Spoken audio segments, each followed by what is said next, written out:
اس میں انسان، حیوان، جن سب شامل ہیں۔ یہ وہ چیز ہے جو ہمارے سروائیول، بیسک سروائیول کی ہوتی ہے۔ جیسے آکسیجن ہم سب کو ملتی ہے، یہ تو نہیں ہوتا کہ جو اللہ تعالیٰ کو نہ مانے یا کوئی غلط کام کرے، گناہ کرے، اس دن اس کا آکسیجن کا کوٹا ختم ہو جاتا ہے۔ یا یہ کہ بیسک کھانا ہم سب کو کسی نہ کسی شکل میں ضرور ملتا ہے۔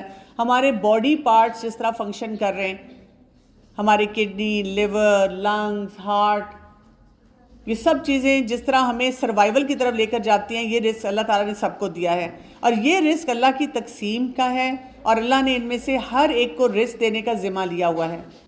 اس کو ہم پہ نہیں چھوڑا، کسی انسان پہ نہیں چھوڑا۔ اگر کسی سپر پاور کے ذمہ یہ ہوتا کہ اس نے ہمیں کچھ دنیا میں دینا ہے، تو آپ سوچیں کہ اس وقت ہماری زندگی کتنی مشکل ہوتی۔ کوئی نہ کوئی ظالم انسان ہم سے سورج چھین لیتا، ہوا چھین لیتا، آکسیجن چھین لیتا، ہمارے کوئی باڈی پارٹس لے لیتا، یا ہماری جو بیسک نیڈز ہیں وہ نہ دیتا۔ لیکن اسی عام رزق کی شہ پر ہم بہت ڈیرنگ اور غلط کام کرتے چلے جاتے ہیں۔ ہم اپنے آپ کو بڑی چیز سمجھتے ہیں، ہمیں ڈر نہیں لگتا کہ ہمارا رب ہمیں کتنا ہمارا خیال کر رہا ہے، کیا کچھ ہمیں دے رہا ہے، اور ہم اس کے آگے جھک جائیں۔ پھر ایک خاص رزق ہے، اور وہ جو خاص رزق ہے اللہ تعالیٰ اپنے انبیاء، اپنے رسولوں کو دیتا ہے، اپنے بندوں میں سے جسے چاہتا ہے اس سے عطا کرتا ہے۔ یہ ایمان اور توحید ہے، یہ اللہ اس کو عطا کرتا ہے جو اس کا حقدار ہے، جو اس کا شکر گزار ہے، یعنی جس میں پوٹینشیل ہوتا ہے یا جو آلریڈی کام صحیح کر رہا ہوتا ہے، اللہ تعالیٰ اس کو یہ رزق دیتا چلا جاتا ہے۔ اللہ تعالیٰ وسیع اور فضل والا ہے اور بہت زیادہ احسان کرنے والا ہے، اور اللہ یہ رزق اس کو دیتا ہے جو اس کے اسباب کو اختیار کرتا ہے۔ یعنی جب آپ کچھ نہ کچھ کام ایسا صحیح کر رہے ہوں گے جو آپ کے پوٹینشیل کے مطابق ہے، آپ وہ سیکھ رہے ہوں گے، تو پھر کیا اللہ تعالیٰ آپ کا وہ رزق بڑھا دے گا۔ یہ خاص رزق ہے، وہ آپ کے بونس آئیں گے۔ مثلاً آپ قرآن پڑھنا شروع کر دیتے ہیں تو کیا ہوگا، آٹومیٹیکلی آپ کا نماز پڑھنے کو دل چاہے گا۔ آپ نماز پڑھنا شروع کر دیتے ہیں تو آٹومیٹیکلی آپ کا اور نیکی کے کام کرنے کو دل چاہے گا۔ تو one thing is going to lead to اندر، اور اسی وجہ سے کیا ہوگا کہ آپ کا وہ پوٹینشیل ایکسپینڈ کرتا جائے گا۔ سورہ ہود کی ورس نمبر 6 میں آتا ہے، وَمَا مِن دَابَّةٍ فِي الْأَرْضِ إِلَّا عَلَى اللَّهِ رِزْقُهَا وَيَعْلَمُ مُسْتَقَرَّهَا وَمُسْتَوْدَعَهَا كُلٌّ فِي كِتَابٍ مُبِينٍ۔ زمین میں چلنے والا کوئی جاندار ایسا نہیں ہے جس کا رزق اللہ کے ذمہ نہ ہو، اور جس کے متعلق وہ نہ جانتا ہو کہ کہاں وہ رہتا ہے اور کہاں وہ سومتا ہے۔ سب کچھ ایک صاف دفتر میں درج ہے۔ یہ جاننا کیوں ضروری ہے؟ Why should we know about کہ جی برڈز کو، اینیملز کو، باقیوں کو کیا اللہ رزق دے رہا ہے؟ اس سے ہمیں اللہ تعالیٰ کے دیے ہوئے سسٹم کی وسعت پتہ چلتی ہے۔ میں نے کتنے ہی بہت پڑھے لکھے لوگوں کو، بہت انٹلیکچوئل لوگوں کو ایسی باتیں کرتے دیکھا ہے، وہ کہتے ہیں بس اللہ تعالیٰ نے ایک دفعہ یہ بنا دیا سسٹم اور اس کے بعد یہ آٹو پے ہے۔ میرا نہیں خیال کہ اب اللہ تعالیٰ ان چیزوں کے بارے میں کوئی بادر کر رہے ہیں یا کوئی کام کر رہے ہیں۔ نعوذ باللہ، اس قسم کی باتیں لوگ کہنا شروع کر دیتے ہیں۔ یا اللہ تعالیٰ کیوں ہر چیز چیک کرے گا، یا یہ کہ اللہ تعالیٰ میری فریاد کیوں نہیں سنتا، اللہ تعالیٰ مجھے دیتا کیوں نہیں ہے۔ جب ہم کانسیپچولی ویک ہوتے ہیں پھر ہم اس قسم کی باتیں کرتے ہیں۔ تو سوچیں یہاں کیا بتایا گیا ہے، اگر کہیں کوئی گھونسلہ ہے نا اور اس میں کوئی پرندہ ہے نا، اس کو بھی رزق مل رہا ہے، ٹھیک۔ اگر آپ سمندر کی گہرائیوں میں چلے جائیں، وہاں پہ جو بھی ایکوا لائف ہے اس کو بھی رزق مل رہا ہے۔ اگر آپ کسی چیونٹی کے بل میں بھی چلے جائیں اس کو بھی رزق مل رہا ہے۔ رسول اللہ صلی اللہ علیہ وسلم نے فرمایا، اگر تم اللہ پر اس طرح توکل کرو جس طرح حق ہے، تو وہ تمہیں اس طرح سے روزی دے گا جیسے وہ پرندے کو دیتا ہے۔ صبح کو وہ بھوکے اٹھتے ہیں اور شام کو پیٹ بھرے ہوئے آتے ہیں۔ رزق پہ یقین جو ہوتا ہے نا، انسان کو کوئی بھی غلط سٹیپ لینے سے روک دیتا ہے۔ یعنی آپ کا اگر فرم بلیو ہو جائے کہ مجھے جو ملنا ہے وہ مل کے رہنا ہے، اگر رزق نہیں مل رہا تو میں نے کوئی غلط ڈیسیجن نہیں لینا، میں نے رشوت نہیں لینی، میں نے جھوٹ نہیں بولنا، میں نے اور ایسا کوئی کام نہیں کرنا جس کی وجہ سے میں جسٹیفائی کر کے کسی حرام ڈومین میں چلا جاؤں۔ سو ہمیں کیا کرنا ہے، رزق تو ہمارا لکھا ہوا ہے، لیکن ہم نے اس کو ڈھونڈنا بھی ہے، اس کے لیے سرچ بھی کرنا ہے اور اس کے لیے ایفرٹ بھی لگانی ہے۔ یہ رزق اڑ کے بھی ہم تک آ سکتا ہے، اور کچھ جگہوں پہ اللہ تعالیٰ نے جو ایفرٹ لکھی ہے وہ کرنے سے آئے گا۔ تو ہمیں تو نہیں پتا کون سا رزق ہمیں آٹومیٹیکلی مل جانا ہے اور کون سا رزق ایسا ہے جو کہ ہمیں تب ملنا ہے جب ہم نے کچھ کام کرنا ہے. تو رزق کا مالک اللہ ہے، رزق کا مکمل اختیار اللہ تعالیٰ کے پاس ہے. کوئی انسان ہمیں کچھ نہیں دے سکتا. اس سے آپ پیپل پلیزنگ سے نکل آئیں گے. یعنی اگر آپ نے اپنے ٹیچرز کی رسپیکٹ کرنی ہے نا تو اس لیے نہیں کرنی کہ انہوں نے نمبر لگانے ہیں. نمبر کس نے دینے ہیں؟ اللہ نے. لیکن ٹیچر کی اس لیے رسپیکٹ کرنی ہے کہ وہ استاد ہیں، وہ سکھانے والے ہیں. اس سے آپ کا لائف لانگ ریلیشن شپ ہوتا ہے. نہیں تو ہم کیا کرتے ہیں، جب ہمیں مارکس لینے ہیں ہم اس ٹیچر کی عزت کرتے ہیں، اس کے پاس جاتے ہیں، اس سے بات کرتے ہیں، بعد میں پوچھتے بھی نہیں ہیں. And it is a very painful experience for the teachers. ہم کبھی کبھی ماں باپ کے ساتھ بھی یہی کرتے ہیں، مطلب کا تعلق ان سے رکھتے ہیں. تو اصل تو رزق ہمیں اللہ نے دینا ہے. ہم نے باقی جو ریلیشن شپ ہیں، جو کام ہیں، ان کو ٹھہراؤ کے ساتھ ویل گراؤنڈڈ ہو کے کرتے چلے جانا ہے. اللہ ہی رزق کو بڑھاتا ہے، وہی گھٹاتا ہے. اس کے پاس آسمان و زمین کے خزانے ہیں، وہ خوب نوازنے والا ہے. عطا کرنے سے اس کے خزانوں میں کوئی کمی نہیں آتی. یعنی کبھی کرائسس نہیں ہوتا اللہ کے خزانوں میں کہ اللہ دے نہیں سکتا. آسمان سے وہ رزق دینے والا ہے، زمین سے وہ رزق دینے والا ہے. تمام مخلوق کے رزق کا ضامن ہے اور اپنے نافرمانوں کو بھی رزق دیتا ہے. اللہ کافر و مشرک کو بھی نافرمانی کے باوجود رزق دیتا ہے. شیطان نے بھی اللہ سے رزق مانگا اور اپنے مومن بندوں کو دنیا اور آخرت میں رزق دیتا ہے. تو ہمیں اس بات کو یاد رکھنا ہے. رسول اللہ صلی اللہ علیہ وسلم نے فرمایا جب اللہ تعالیٰ کے نبی نوح علیہ السلام کی وفات کا وقت آ پہنچا تو انہوں نے اپنے بیٹوں سے کہا میں تیرے سامنے ایک وصیت بیان کرتا ہوں، میں تجھے 2 چیزوں کا حکم دیتا ہوں. ان میں سے ایک یہ ہے سبحان اللہ و بحمدہ. یہ کلمات ہر چیز کی نماز ہیں اور انہی کے ذریعے مخلوق کو رزق دیا جاتا ہے. تو ایسے کلمات پڑھا کریں. کتنا آسان طریقہ بتا دیا. کچھ لوگ کہتے ہیں نا میں تو اتنی سست ہوں، کئی دفعہ مائیں کہہ دیتی ہیں توبہ یہ اتنی سست ہے، یہ کیا کام کرے گی. تو آپ وہیں بیٹھے بیٹھے پڑھ لیا کریں سبحان اللہ و بحمدہ. ٹھیک ہے، سستی کے لیے سست لوگوں کے لیے بھی فارمولہ دے دیا. اٹھنے کو دل نہیں چاہ رہا، کام کرنے کو دل نہیں چاہ رہا، اور اس سے کیا ہوگا؟ رزق بڑھتا چلا جائے گا. ابن کثیر کہتے ہیں کہ یہ مشہور ہے کہ کوے کے بچے جب نکلتے ہیں تو ان کے پروں پر بال سفید ہوتے ہیں. یہ دیکھ کر وہ ان سے نفرت کر کے بھاگ جاتا ہے. کچھ دنوں کے بعد ان پروں کی رنگت سیاہ ہو جاتی ہے. تب ان کے ماں باپ آتے ہیں اور انہیں دانہ وغیرہ کھلاتے ہیں. تو شروع کے دنوں میں پھر ماں باپ قریب نہیں آتے. تو ابتدائی ایام میں جب کہ ماں باپ ان چھوٹے بچوں سے متنفر ہو کر بھاگ جاتے ہیں اور ان کے پاس بھی نہیں آتے، اس وقت اللہ تعالیٰ چھوٹے چھوٹے مچھر ان کے پاس بھیج دیتا ہے اور وہی ان کی غذا بچ جاتے ہیں. آپ نیشنل جیوگرافکس دیکھیں نا تو آپ کو ایسی امیزنگ سٹوریز پتہ چلتی ہیں کہ برف میں سے ایک جو وہاں پہ اتنی زیادہ سنو ہے وہاں پہ ان کو کیسے کھانا مل رہا ہے، اور جہاں پہ کچھ نظر نہیں آ رہا سمندر کے اندر ان کو کیسے کھانا مل رہا ہے، اور پہاڑوں کے اوپر چلے جائیں تو ان کو کیسے سارا رزق مل رہا ہے. رزق کے تمام خزانے اگرچہ اللہ تعالیٰ کے ہاتھ میں ہیں، مگر انسان کو کیا حکم دیا گیا ہے کہ وہ محنت کرے اور تمام حلال اسباب کو اختیار کرے کہ اس کو وہ رزق ملے. ہماری پرسنل رسپانسبلٹی کیا ہے اگر ہم رزق حاصل کرنا چاہتے ہیں؟ ہم چاہتے ہیں کہ ہمارا رزق ایکسپینڈ کرے. پہلے تو یہ کہ اللہ پہ مکمل بھروسہ ہونا چاہیے کہ اللہ نے مجھے دینا جو دینا ہے، مجھے رزق اللہ سے ملنا ہے. جیسے میں as a professional as a doctor جب اپنے کلینک پہ بیٹھتی ہوں تو میرا فوکس یہ ہوتا ہے، قرآن پڑھنے کے بعد میں نے یہ سیکھا ہے کہ جی مجھے اپنے مریض پہ توجہ دینی ہے، اس کا علاج درست کرنا ہے. جو فیس ہے نا وہ مجھے مل جانی ہے. اور اگر فرض کریں میں لالچ کروں گی نا کہ زیادہ فیس مل جائے اور میں زیادہ لینے کی کوشش کروں گی، وہ ویسے کہیں نکل جائے گی، اللہ نے اگر میری قسمت میں نہیں رکھی ہوئی. سمجھ رہے ہیں بات کو؟ تو ہمیں کہیں پہ بھی یہ لالچ نہیں کرنا چاہیے کہ مجھے کچھ ملے گا تو پھر میں نے کام کرنا ہے، کیونکہ رزق جو ہے وہ اللہ نے جو لکھ دیا وہ آپ کو مل جانا ہے. تو ہمیں اللہ کو یاد رکھنا ہے، اللہ کا ذکر کرتے رہنا ہے. ہمیں اپنے رب پر کامل یقین ہونا چاہیے. اگر میری قسمت میں کچھ ہے تو اللہ مجھے دے گا. ایک ینگ لڑکی جو میرڈ تھی وہ میرے پاس آئی اور اس نے مجھے آ کے کہا میں بہت اپسیٹ ہوں اس لیے کہ میرے ہسبینڈ اور سسرال والے مجھے میکے نہیں جانے دے رہے. میں مثلاً عید وہاں کرنا چاہ رہی ہوں یا کوئی اوکیزن ہے اس پہ جانا چاہ رہی ہوں. اس کو میں نے کہا کہ کیا آپ یقین رکھتی ہیں کہ اللہ تعالیٰ الرازق ہے؟ اس نے کہا ہاں. کیا آپ یقین رکھتی ہیں کہ جہاں آپ کا رزق لکھا ہوگا وہاں پہنچ جائیں گی؟ اس نے کہا بالکل بے شک ایسے ہی ہے. تو میں نے کہا پھر آپ یہاں پر اپنے آپ کو یہ بتا دیں کہ آپ کا رزق اس وقت میکے میں نہیں لکھا ہوا.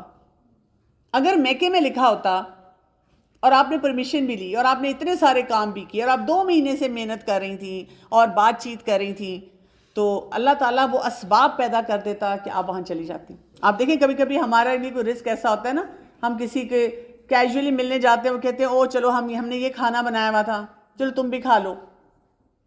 ہم کہتے ہیں دیکھو دانے دانے پہ مہر ہوتی ہے. اسی طرح ہم صرف اللہ سے مانگیں جب ہمیں کچھ چاہیے، اور ہم اپنی ایمان کی کوانٹٹی اور کوالٹی کو امپروو کریں، اس سے رزق جو ہے ملتا ہے. پھر یہ کہ دیکھیں کہ میں نے کیا کیا، میں نے اپنا رول صحیح پلے کیا. یعنی نمبر جو آپ کو ملتے ہیں جب آپ پڑھائی کرتے ہیں وہ بھی رزق کی ایک شکل ہے. تو آپ کہیں جو نمبر آنے ہیں وہ تو آ ہی جائیں گے، نہیں. میں نے کلاسز اٹینڈ کی، میں نے نوٹس بنائے، میں نے اسائنمنٹس کی، میں نے اس کے ساتھ ساتھ جو کام کرنے والے تھے وہ مکمل کیے کہ میں نے نہیں کیے، اور پھر میں نے اس کے لیے سٹرگل کتنی کی، کیا کچھ جو کام تھا وہ میں نے کیا. اور اسی طرح سے آپ جب رزق کے لیے نکلیں گے اور سٹرگل بھی کریں گے تو آپ کے امتحان بھی آئیں گے. بہت سی جگہوں پہ آپ کراس روڈز پہ ہوں گے، ایک ایسے مقام پہ کھڑے ہوں گے کہ آپ کو اتنی ٹیمپٹیشن ہو رہی ہوگی کہ کوئی بات نہیں، آپ جسٹیفائی کر رہے ہوں گے، خیر ہے اگر یہ سود بھی ہے لیکن کوئی بات نہیں، ہم اسی سے اپنے پیسے بنا لیتے ہیں. ہائے یہ لڑکا نکل جائے گا ہاتھ سے، اور وہ کہہ رہے کہ چلو ہم جا کر کورٹ میرج کر لیتے ہیں، میں چپ کر کے شادی کر لیتی ہوں. وہ اگر آپ کی قسمت میں ہے نا تو وہ آپ کو مل کے رہے گا. آپ کو کوئی غلط سٹیپ لینے کی ضرورت نہیں ہے، کوئی اسے چھپ کے ملنے کی ضرورت نہیں ہے. صرف اپنے اماں ابا کا نمبر دینے کی ضرورت ہے کہ یہ ہیں میرے والدین، ان سے بات کر لو. تم میری قسمت میں ہو تو ہماری شادی ہو کر رہے گی. اسی طرح آپ نے اس معاملے میں دیکھنا ہے کہ حرام کام کے لیے آپ نے نہیں آگے بڑھنا. کچھ بھی ہو جائے، بڑی ٹیمپٹیشن ہوتی ہے. لیٹس سے آپ ایگزامز میں ہی بیٹھے ہوئے اور آپ کو وہ کویسچن کا آنسر نہیں آ رہا اور کوئی کہہ رہا ہے چلو میں تمہیں چیٹنگ کرا دیتی ہوں. نہیں، آپ کہیں کہ یہ میں نے کام نہیں کرنا، چاہے میں فیل ہو جاؤں، چاہے کچھ بھی ہو جائے. رسول اللہ صلی اللہ علیہ وسلم نے فرمایا کوئی جان اپنے رزق کی تکمیل کے بغیر نہیں مرتی، بس تم اللہ تعالیٰ سے ڈرو اور اعتدال کے ساتھ مانگا کرو. کہیں ایسا نہ ہو رزق کا مؤخر ہونا تمہیں اس بات پر اکسا دے کہ تم اللہ تعالیٰ کی نافرمانیاں کر کے رزق کی تلاش میں پڑ جاؤ. یاد رکھو جو کچھ اللہ تعالیٰ کے پاس ہے اس کی اطاعت کر کے ہی حاصل کیا جا سکتا ہے. سمجھ آئی؟ رسول اللہ صلی اللہ علیہ وسلم نے فرمایا اس شخص نے فلاح پائی جس نے اللہ کی اطاعت کی اور اس کو بقدر ضرورت رزق مل گیا، اور اللہ نے اس کو جو کچھ دیا اس پر اس کو قناعت کی توفیق بھی مل گئی. تو اس سے کیا ہوتا ہے؟ انسان کے اندر کنٹینٹمنٹ آتی ہے، کیونکہ بھئی میں نے تو ساری میکسیمم ایفرٹ کر لی، اب اگر یہ کام نہیں ہو رہا، یہ مجھے چیز نہیں مل رہی، دیٹ مینس بس میرا بجٹ اتنا ہی تھا اس مہینے کا، اس دن کا، اس سال کا. سو ٹینجیبل انٹینجیبل رزق. اچھا محبت بھی ایک شکل ہے رزق کی. ہمیں اس میں بھی بہت رونے آتے ہیں نا، مجھ سے کوئی محبت نہیں کرتا، میری خوشیاں جو ہیں مجھے کوئی نہیں دیتا. تو آپ کو پتہ ہے کہ اس وقت جو بہت سے ایکسپرٹس ہیں وہ ہمیں کیا بتاتے ہیں کہ جو خوشی کا رزق ہے وہ بھی کیا ہے، وہ آپ نے خود اندر سے جنریٹ کرنا ہے. اللہ تعالیٰ نے اس کا سسٹم ہی ہمارے اندر رکھ دیا ہوا ہے، وہ بھی رزق ہمیں دے دیا ہے. کیسے کہ آپ اپنے اندر ڈوپامین ہارمون کو ریلیز کریں. وہ آپ کیسے ریلیز کریں گے؟ جب آپ کوئی بھی اچھا کام کریں گے اپنے آپ کو شاباش دیں گے. ہمیں اپنے آپ کو شاباشی نہیں دینی آتی. اسی طرح آکسیٹوسن ہارمون ریلیز کریں گے، اپنے اماں ابا کو، بہن بھائیوں کو گلے لگائیں، پیار کریں. نہیں، ہمارا یہ آکسیٹوسن حرام رینج میں ریلیز ہوتا ہے.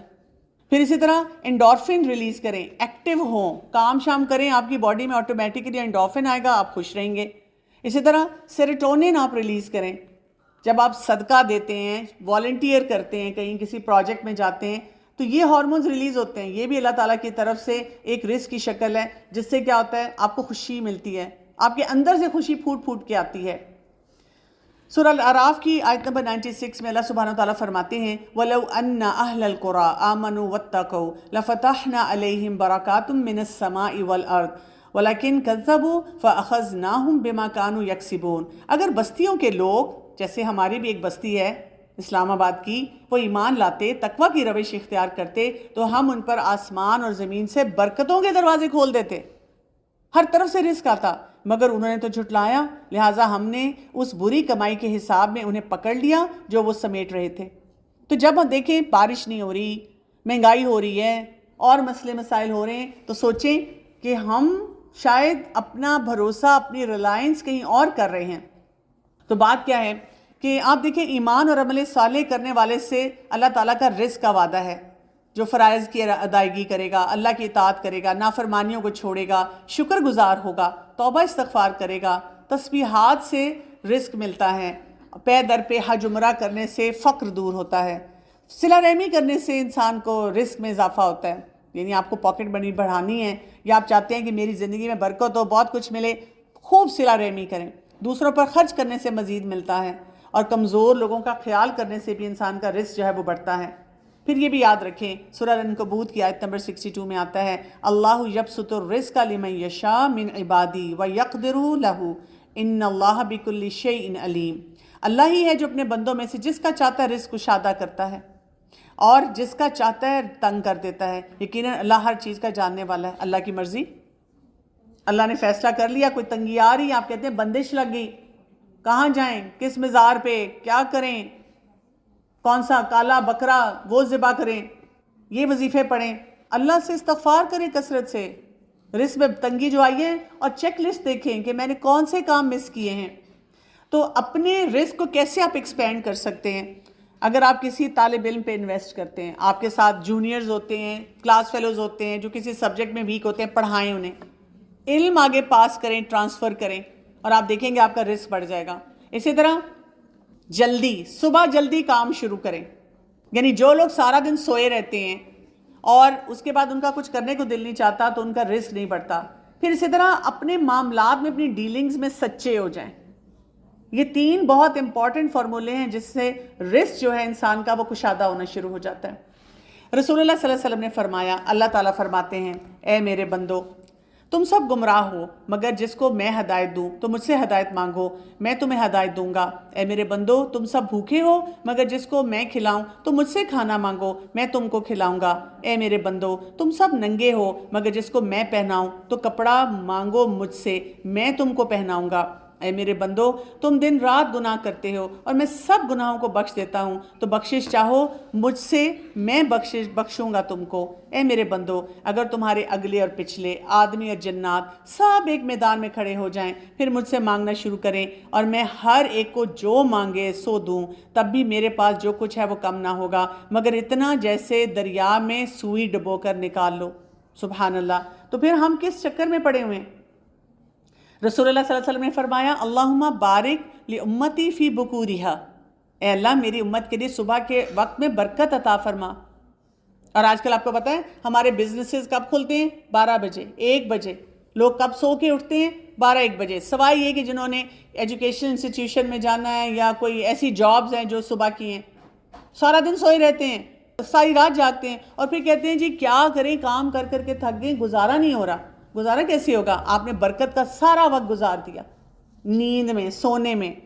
جتنا ارلی آپ کام کریں گے، ارلی رائزنگ ہوگی، آپ دیکھیں گے آپ کے وقت میں، کاموں میں برکت ہوگی. عبداللہ بن مسعود رضی اللہ عنہ سے روایت ہے، وہ کہتے ہیں رسول اللہ صلی اللہ علیہ وسلم نے فرمایا، کوئی جان اپنے رزق کی تکمیل کے بغیر نہیں مرتی، بس تم اللہ تعالیٰ سے ڈرو اور رزق کی تلاش میں میانہ روی اختیار کرو. کہیں ایسا نہ ہو کہ رزق کا مؤخر ہونا تمہیں اس بات پر اکسا دے کہ تم اللہ تعالیٰ کی نافرمانیاں کرو. تو رزق کے حصول کے لیے ہم کون سے 4 کام کریں؟ ایک تو یہ کہ رات کا قیام کریں. یعنی رات کو آپ جاگ سکتے ہیں لیکن عبادت کے لیے. یہ نہیں کہ رات کو جاگ کے آپ موویز دیکھ رہے ہیں اور پارٹیز کر رہے ہیں. سحری کے وقت کثرت سے استغفار کریں. ہم تو منہ بنا کے اٹھتے ہیں، نیند میں کچھ کھاتے ہیں اور وہیں دھڑم بسترے پہ گر جاتے ہیں. اور صدقہ کرتے رہیں، اور دن کے پہلے اور آخری حصے میں بھی اللہ کا ذکر کریں. رسول اللہ صلی اللہ علیہ وسلم نے فرمایا، ابلیس نے کہا، اے اللہ تو نے اپنی ساری مخلوق کو رزق بیان کر دیا، میرا رزق کس میں ہے؟ اللہ تعالیٰ نے فرمایا، جس چیز پر میرا نام نہ لیا گیا ہو. تو جب آپ سوچیں آپ کھانا کھاتے ہیں لیکن اللہ کا نام نہیں لیتے، گیا وہ شیطان کے حصے میں چلا گیا. سو رزق کی ڈپریویشن کہاں سے ہوتی ہے؟ کہاں سے رزق کم ہو جاتا ہے؟ گناہوں کی وجہ سے رزق کم ہوگا. ناشکری کی وجہ سے رزق جو ہے اس کی بربادی ہوتی ہے.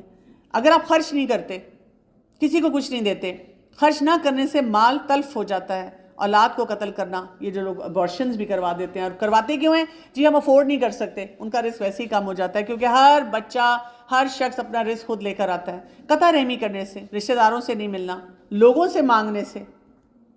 رسول اللہ صلی اللہ علیہ وسلم نے فرمایا، جو شخص ایک مرتبہ مانگنے کا دروازہ کھول لیتا ہے، اللہ اس پر تنگ دستی کا دروازہ کھول دیتا ہے. ہمارے تو والدین بزرگ کہا کرتے تھے، چادر دیکھ کر پاؤں پھیلاؤ، جتنا افورڈ کر سکتے ہو بس اتنے پہ رہو. لیکن ہم قرضے لے لے کر شادیاں بھی کرتے ہیں، ایونٹس بھی کرتے ہیں، اپنی بہت ساری چیزیں بھی لیتے ہیں، بس قرض لیے ہوئے ہم نے، اور ہمیں فرق نہیں پڑتا، پھر ہم پریشان بھی رہتے ہیں. رسول اللہ صلی اللہ علیہ وسلم نے فرمایا 2 بھوکے بھیڑیے اگر بکریوں کے ریوڑ میں چھوڑ دیے جائیں تو وہ اتنا نقصان نہیں کرتے جتنا کسی انسان کا مال کے لیے حریص ہو جانا۔ اسی طرح رسول اللہ صلی اللہ علیہ وسلم نے کیا فرمایا تھا؟ اسماء رضی اللہ عنہا سے روایت ہے، وہ کہتی ہیں کہ ایک مرتبہ نبی کریم صلی اللہ علیہ وسلم میرے پاس سے گزرے، اس وقت میں کچھ گن رہی تھی، تو آپ نے کہا اے اسماء گن گن کر نہ رکھ ورنہ اللہ بھی تمہیں گن گن کر دے گا۔ اب اس کا یہ مطلب نہیں کہ ہمارے پاس اگر یعنی کچھ اماؤنٹ ہے جو گن کے رکھنا ہے، کچھ پلان کرنا ہے تو ہم وہ گن نہیں سکتے بالکل، لیکن یہ گننے کا وہ ایٹیچیوڈ ہے کہ بھئی کتنا ہو گیا، اب کیا ہو گیا اور میں اپنے لیے رکھ رہی ہوں۔ رسول اللہ صلی اللہ علیہ وسلم نے فرمایا جس شخص کو پسند ہے کہ اس کے رزق میں وسعت ہو یا اس کی عمر دراز ہو، اسے چاہیے کہ وہ صلہ رحمی کرے۔ اور اللہ تعالیٰ فرماتا ہے حدیث قدسی میں، اے آدم کے بیٹے تو خرچ کر، تجھ پر بھی خرچ کیا جائے گا۔ تو کون سی دعائیں ہیں جو ہم نے پڑھنی ہیں تاکہ ہمارا رزق کشادہ ہو؟ وَارْزُقْنَا وَأَنْتَ خَيْرُ الرَّازِقِينَ۔ اسی طرح اللہم ارزقنی، اے اللہ مجھے رزق عطا فرما، پھر اللہم اغفر لی وارحمنی وعافنی وارزقنی، اور پھر یہ دعا ہم پہلے بھی پڑھ چکے ہیں، اللہم انی اسألک علما نافعا ورزقا طیبا وعملا متقبلا۔ پھر یہ بھی دعا پڑھے، اللہم انی اعوذ بک من الفقر وقلتی وذلتی واعوذ بک من ان اظلم او اظلم۔ بہت ہی خوبصورت دعا ہے، اے اللہ بے شک میں محتاجی، قلت اور ذلت سے تیری پناہ چاہتا ہوں، اور اس بات سے بھی تیری پناہ چاہتا ہوں کہ میں ظلم کروں یا مجھ پر ظلم کیا جائے۔ اور پھر اللہ کی بڑائی بیان کریں، لا الہ الا اللہ وحدہ القہار رب السماوات والارض وما بینہما العزیز الغفار۔ اور اللہ کی جتنی بڑائی بیان کرتے ہیں اللہ تعالیٰ اتنا رزق کشادہ کرتا ہے۔ اور پھر یہ بھی دعا مانگے، اللہم بارک لنا فی وارزقنا خیر من، اے اللہ ہمیں اس میں برکت عطا فرما اور ہمیں اس سے بہتر عطا فرما۔ تو یہ یاد رکھیں، جب آپ رزق کے معاملے میں کلیئر ہو جائیں گے نا، آپ کی بہت سی فرسٹریشن سیٹل ہو جائیں گی، آپ جو کام بھی کریں گے اسٹیبلٹی کے ساتھ کریں گے۔ سبحانک اللہم و بحمدک، اشہد ان لا الہ الا انت، استغفرک و اتوب الیک۔ السلام علیکم ورحمۃ اللہ وبرکاتہ۔